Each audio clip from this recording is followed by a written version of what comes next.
នេះគឺជាប្រភេទទូលក់អីវ៉ាន់ដែលអាចបត់បែនបានមានកង់រុញងាយស្រួលចល័តដឹកតាមម៉ូតូចង់ទៅលក់ដូរនៅចិត្តនៅឆ្ងាយលក់នៅកន្លែងណាក៏បានដែរដាក់តាមម៉ូតូយើងមកគឺលក់បានដំឡើងបានដោយខ្លួនឯងហើយការដំឡើងទៀតសោតគឺមានលក្ខណៈងាយស្រួលស្រីក៏បានប្រុសក៏បានមិនរើសទេឲ្យតែដំឡើងទៅតាមលេខដែលខ្ញុំបានបង់ឲ្យហើយណាអញ្ចឹងទូនឹងពេលដែលបងប្អូនទិញយកទៅមួយហ្នឹងគឺខ្ញុំមានរៀបចំដំឡើងសារហើយនឹងបង់លេខជូនបងប្អូនអស់ហើយទៅដល់បងរៀបចំដំឡើងភ្ជាប់តាមតែលេខដែលខ្ញុំរៀបចំហើយទៅគឺប្រើការបានតែម្ដងណាបាទទំហំទូនេះបានទំហំ6តឹកបដោយវា1.2 ម៉ែត្រដែលយើងធ្វើឡើងពីប្រភេទឈើដែលអាចត្រូវទឹកបានមេអត់ស៊ីទេមិនមែនជាឈើកិនឈើគៀបឈើកស៊ូដែលអាចត្រូវទឹករីកត្រូវ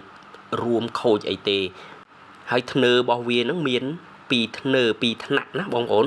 យើងអាចដាក់អីវ៉ាន់លក់សម្ភារៈបានច្រើនមែនតើណាដូចមាននៅក្នុងវីដេអូនឹងស្រាប់ពីរបៀបនៃការដំឡើងផ្ទាល់តែម្ដងណាអ្វីដែលពិសេសខុសពីទូគេធម្មតាហ្នឹងគឺខ្ញុំបានច្នៃអញ្ចាំងទូហ្នឹងឲ្យคล้ายទៅជាតុដែលយើងអាចដាក់អីវ៉ាន់បានបន្ថែមទៀតបានណាហើយធ្នើហ្នឹងគឺ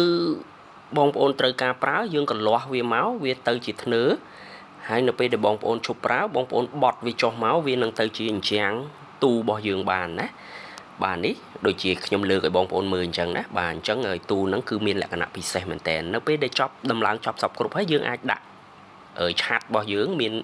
ការល្វីឡើងស្រួលមែនតើណាបាទអញ្ចឹងឲ្យមកលុបបន្ថែមទៀតណាអានេះគឺជាបង្គោលសម្រាប់យើងដាក់ស្លាកយីហោយើងណាបាទអញ្ចឹង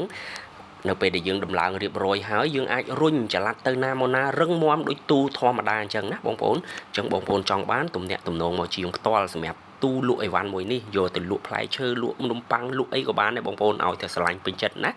ជាងដំឡើងផ្ទាល់តែម្ដងទំនាក់ទំនងមកបងប្អូនណាបាទអរគុណជំរាបលា